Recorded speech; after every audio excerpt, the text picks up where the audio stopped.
Whether it's ski or sun, slopes or sand, fly from Norwich this winter. The Pink 'Un Show, sponsored by Flybe.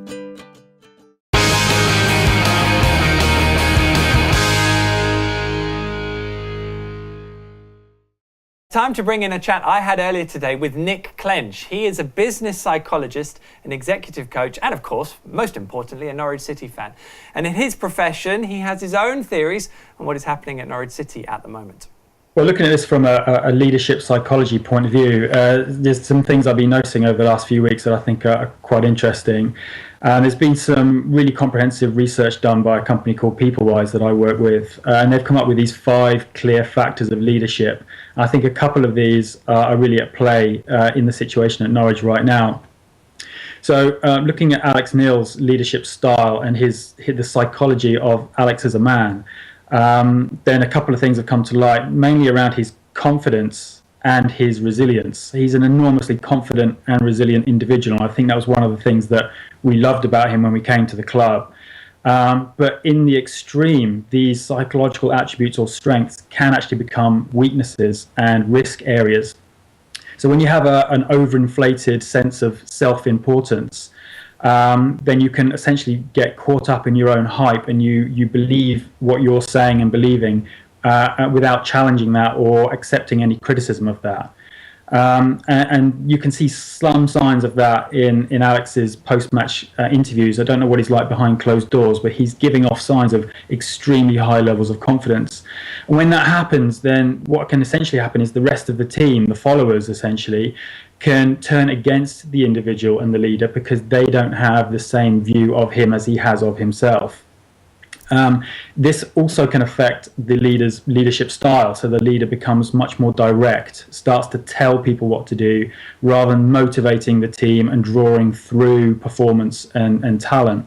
You start to demand better performances rather than coaching it through. And what can happen then is that the performance of the team and the individuals around you essentially shuts down. It stops being effective as a way of driving performance. And I think we've potentially seen a little bit of that in recent matches where players have been accused of giving up and not trying. And that could be a direct result of Alex's overconfidence leading to a much too direct leadership style. That's so interesting, Nick, and it's pretty strong stuff too as well. I mean, that sounds quite a difficult thing for someone to turn around or to adapt to as well.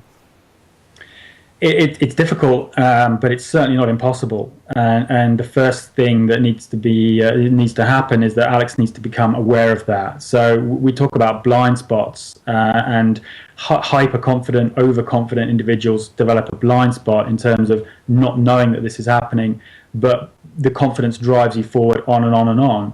So the first thing that would need to happen is that Alex just needs a little bit of humility. He needs to accept that he's making mistakes and that what he's doing isn't working, and that he needs to look at it in a different way. I mean, in recent games, we haven't seen significant changes in personnel, in tactics, in formation. The defensive woes continue. You know, there's almost a touch of arrogance there in the fact that is he addressing the issues that he needs to. So the first thing that needs to change would be a bit of humility, a bit of an awareness of what's happening, to listen to the views of the people around him, including the players, and maybe bring in other experts such as a defensive coach to tell him how to do something slightly differently. So it starts with him, and it's up to him if he wants to change that.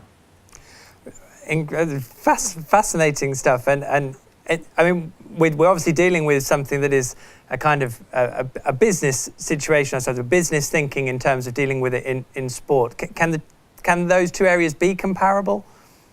I believe so. I think leadership is very similar in whatever walk of life. I mean, in business leadership, so much of that is just about setting a vision, setting goals, motivating people to want to achieve those goals and guiding their performance and their behavior. Well, that's football management through and through. There's a bit of skills coaching in there as well, but at this level, there's not a lot of teaching players how to play football. It's about setting the goals and motivating the players to achieve those. And it's just people leadership. So it's very similar to business in my eyes. Nick, we've run out of time, but thank you so much for sharing your thoughts. Much appreciated. As I said, really interesting, really strong stuff, Darren. I mean, Are we in danger of over-analysing all this? Because things have been going so well so recently in the Championship. Well, I think in Alex Neil's defence, some of the best managers I've played under have that arrogance about them. That's what makes them so good, the self-driven, to have that. But the interesting point for me is who he's had alongside him. Because he has admitted he's had issues. He admitted he's learning in the Premier League. He's learning in this division. He's still learning.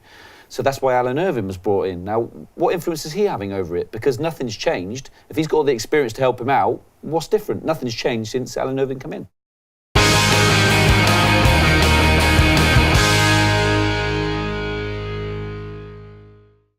Whether it's ski or sun, slopes or sand, fly from Norwich this winter.